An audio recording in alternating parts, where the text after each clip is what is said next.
Everyone, during these tough times, I just want everybody to know that we are not only remote friendly, but remote encouraging, right? I don't want to see anyone in this. Hey, now that conditions are improving, we're thinking that like maybe only the healthiest employees come back into office, but it's like, who's this guy? We're going to test out a flex schedule. Don't worry, this is only a late Tuesday afternoon to mid Thursday morning mandatory in office, but let's just see how this goes. If you work remotely, me and several international authorities will kidnap you. Lately, I've received some complaints about our mandatory live-in-office plan, but if you have a problem with that, maybe you're not a good fit for our culture here at Etsy. I understand you all haven't seen the sun in months, but it's better for you inside where it's safe. Trust me. Yes, Dan.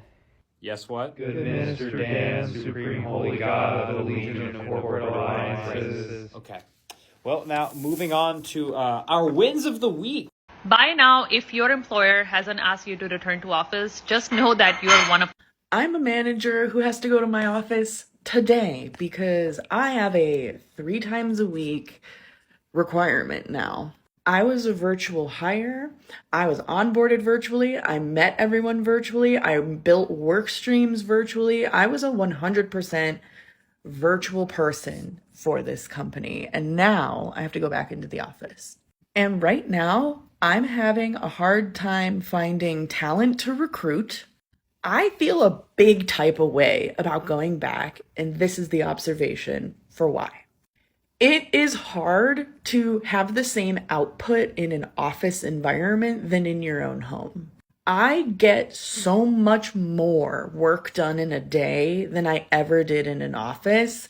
And now it feels like going back to work for these hallway conversations and for more collaborative ways of working. Which, by the way, we all had to figure out how to work online in like 2 weeks. You don't think that's collaborative enough?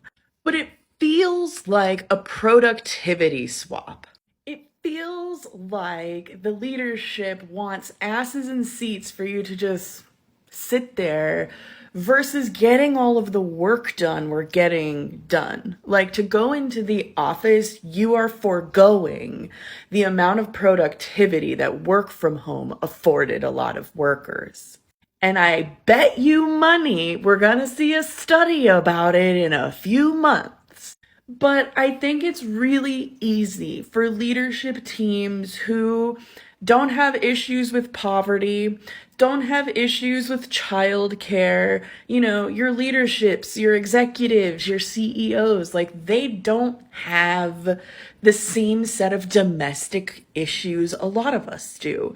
And so I think it's difficult or it makes them nervous to not see us because we have a lot going on. Everybody does. And I think it's a really big miss. I'm going to be honest with you. Am I going to go back to the office and collaborate with this? Yes. Am I going to like it? No. Are there things about this that will work versus not? Sure, maybe. We're all kind of walking into the dark together. I just think we're going to learn in a few months that productivity is going to go down and it's going to affect the bottom line of everything else. And you can't walk back making everyone show up. So let people be flexible. The privilege of flexibility is great fodder for conversation to get people to work for you because no one's going to come. And everyone's going to leave.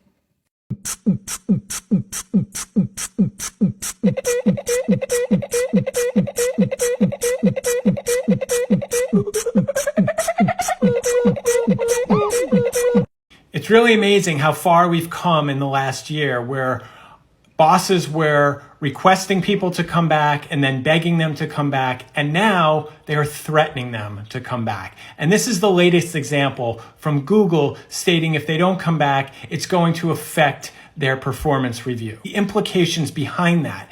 If you get a negative review, it could prevent people from getting raises or promotions. This is yet another but very clear way that companies weaponize these annual reviews. In this case, instead of grading people on their performance and their results, they're using it as an attendance chart to threaten them to come back into the office. Companies really need to rethink this strategy.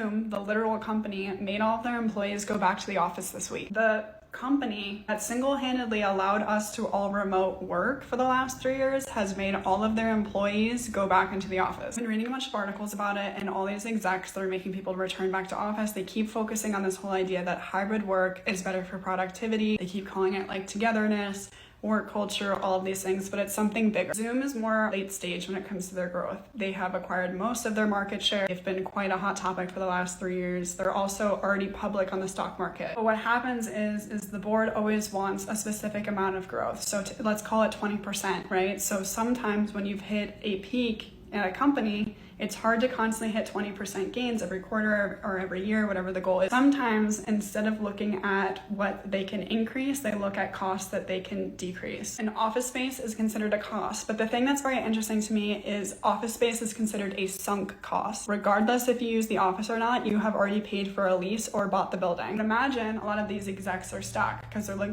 I can't hit 20% anymore. And I'm sure the board is like, well, what about those office spaces? I never ever buy the whole thing when a CEO or any type of exec is like, oh, we want you to come back into the office for that culture. It's not about that. My other theory is just some big four consulting firm is just like, oh, you know what you could do to increase productivity? Get everyone back in the office. Like they read some study from 2020 or something. Some current employees of Zoom are using Blind to talk about what's going on right now. Pretty unhinged. This one says, CEO basically said, take it or leave the company in the meeting, LOL. Of course, obviously, these comments are alleged, but here's another one that I thought was really insane. His reasoning for RTO, referring to the CEO, was that he saw an intern working late at 10 p.m. in the office and how it inspired him. I'm just done with the whole fetishizing hustle culture. Of course, every business has their right to do whatever they want. That's legal. I remember like Zoom being the best place to work and they had like all these like awards that they were winning. And to me, it feels scammy. Like it just doesn't feel authentic anymore. Gen Z sniffs that inauthenticity out so well. You can, of course, as an employer, ask everyone to return to office, but if you're expecting everyone to be back in a 50-mile radius of your job, there better be salaries that match the cost of living within a 50-mile radius of that place. If not, that's exploitation. Just a reminder, we will all be returning to the office 5 days a week after the holidays. Why? I'm gonna tell you it's for collaboration. But the truth is, our CEO is old, and he doesn't believe that people are working for 8 hours a day, despite an increase in productivity. Also, he hates his wife. CEO of Amazon published this letter a couple days ago. Update from Andy Jassy on return to office plans. It starts off by saying, it's hard to believe that it's been 3 years since the pandemic began, and we've updated our guidance multiple times, the most recent being that director-level leaders could just decide for themselves how they want their teams to be structured. It goes on to say that the S team, which I'm assuming is like senior leadership, listened to our employees, we watched how teams performed, we talked to other orgs, and we have come up with the conclusion, where it gets a little bit off the rails, because I was expecting there to be some sort of like nuanced conclusion. No, the conclusion is it is way better to work in person. And then they just give all these examples of like why it's great. Like you can ask someone a question on the way to lunch or in the hallway. I kept scrolling through this to be like, is there going to be a point where they recognize how great working from home has been? No, they just keep talking about like, oh, when we've been in these brainstorming meetings, people get really energized and they just like blurt stuff out, and that's where like the magic happens. Therefore, based on all of this evidence of the power of like popping by somebody's cubicle and like being in person in meetings, the new rule is you have to be back into the office 3 days a week. You know when they say like know your audience when you're writing something? I feel like the audience, if they're gonna be smart Amazon, people who work at Amazon, like pretty smart, accomplished in their field for the most part, right? Like they probably don't need a litany of reasons why working at the office is like more productive. Like we all intellectually understand the benefits of being able to just pop by somebody's desk. I think what I need is some acknowledgement of the actual friction. Like, yeah, of course I understand the benefits, but the reason is I'm actually able to like have a much more balanced life, or not have to have like an extended commute, or just the fact that I get to spend more time at home with my family. Like,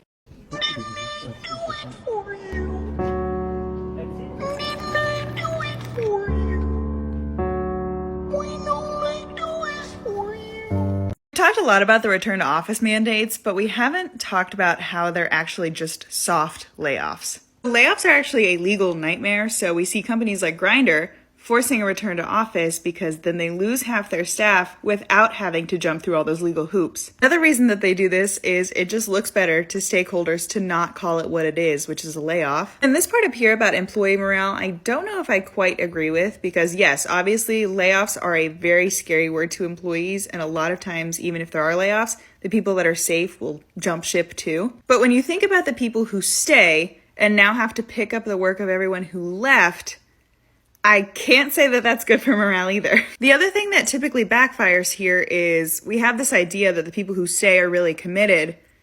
Are they committed, or do they just not have any other options? Especially when you think about the people who have to stay there because they're on a visa and they don't have any other options. It's not a good place to be. So for all these companies daring employees to quit, I don't think you're going to be very happy with the results. So this article right here, just absolutely hits the nail on the head. They're talking about companies who are doing return to office, but they're doing it specifically instead of a layoff. They're trying to get people to quit. About 90% of companies are going to do some sort of return to office in 2024. So this isn't new. One of the companies that is probably doing this is AT&T. They have 60,000 managers in 50 states saying come back into the office, but only at 9 locations. So it's very specific and strategic. So today, the Disney CEO, Bob Iger, announced that he was going to be mandating that employees come back to work for at least 4 days a week. And this has been a really interesting story. I've been watching what's been happening at Disney over the last couple years. Specifically in the last few months, they've had a ton of turmoil. The history here is that Bob Iger was a high-performing CEO for Disney. He was there for 15 years. He groomed his successor, who was this guy named Bob Chapek. Bob Chapek came from the theme park side of the business. And lo and behold, he was there for a pretty short period of time, only a couple of years. The board very abruptly pulled him out of the role, and in typical board fashion, they scrambled around and said, oh my God, we better bring back the guy that used to have the job. So they, took Bob Iger out of retirement and brought him back in to run the company. Disney has all kinds of woes, especially on the content side. It's a tough time for the movie business right now. Let's face it. Streaming still hasn't paid off across the board for a lot of these brands. So they have a lot of things that they need to face. But what I find really hysterical is, of all the strategic things that you could do, the first thing you have to do is this very punitive move to have people come back into the office. And he was quoted as saying something like, this is, very important for creative people. Creative people all need to be together. As someone who's worked in the entertainment industry, I can tell you, creative people don't like to be put in a box. And I see this with a lot of tech people as well. Tech people can often be quite creative too. People don't always think about that, but people who are from that STEM side can be very, very creative. And it's very interesting that so many of these CEOs are forcing people back into the box. They've decided remote work is the scapegoat as to why the business isn't working out. When in fact, if you look at the business, these businesses have failed to innovate. They have failed to really look into the future. They've kind of coasted along on their laurels for a very long time, and now everybody's panicking. Huge fan of remote work. Obviously, it doesn't work for every position, but it's very, very interesting to me to watch remote work be vilified as these people are scrambling to figure out what's the vision for their businesses. No, we ain't giving no hope. I ain't Romeo and I'll hold. Making a party, chocolate Barbie, waiting on me for yo. Hey, how do you like this new return to office policy? Yeah, it's great. It really gives me an opportunity to use my AirPods a lot more. Oh, you mean because you're commuting a lot more now? No, it's not that. I just listen to the stereo in my car. What do you mean then? Well, between everybody talking in the office and these just random pop-up conversations, it's kind of the only way that I can get work done. Oh yeah, I could see that. Well, the free coffee's good, right? The coffee's pretty terrible, and I'm actually spending a lot of money going to Starbucks every day. At least we get the opportunity to have these meetings. This meeting could have been an email. A lot of people complaining about the mandatory return to office policy that I just implemented. I just want to say, I think it is outrageously inconsiderate that you would want to spend the limited amount of time you get on this earth with your loved ones instead of with your coworkers or stuck in traffic. The workplace is not where you're supposed to feel comfortable and loved. All right? It's designed to be a maze of confusion and stress and anxiety that leaves your soul completely crushed and unfulfilled. Like, how else do you expect to be productive if your soul's not crushed? Now, it's come to my attention that one of your outstanding colleagues, in order to accommodate the return to office policy, has given their firstborn child up for adoption. Okay? And his wife was so upset about that she left him. And that broke my heart, because there's no bigger supporter of broken homes than me. I've broken 3 homes myself. Okay? But that's the cost of loyalty, and I commend that. So if you wouldn't mind joining me in a golf clap. Hooray. Now, it's not a secret that company morale has taken a hit, and I believe the work from home has been directly responsible for this. Because instead of everyone being happy and separated, we want them angry and together. That's how great teams are built. So, I will look forward to seeing you all in the office next week, and I'm sure none of you hate me. Okay? No more questions. These return to office mandates are just completely out of control. So Grindr decided that they were going to force employees back to the office 2 days a week, and within a couple of days, they had lost almost half of their employees. And a really big problem here is that earlier this year, it was these same tech companies laying off recruiters because they had hiring freezes and they weren't going to be bringing anyone new in. So now we're going to run into issues where the hiring team is going to be so bare bones that they're not going to be able to replace people fast enough. Which means that for at least a little while, those 100 employees that decided to stay are going to be doing the work of those 80 people that left. If you love remote work, make sure you follow along. I talk about it all the time. And if you don't like remote work, please stop being mean to me in my comments.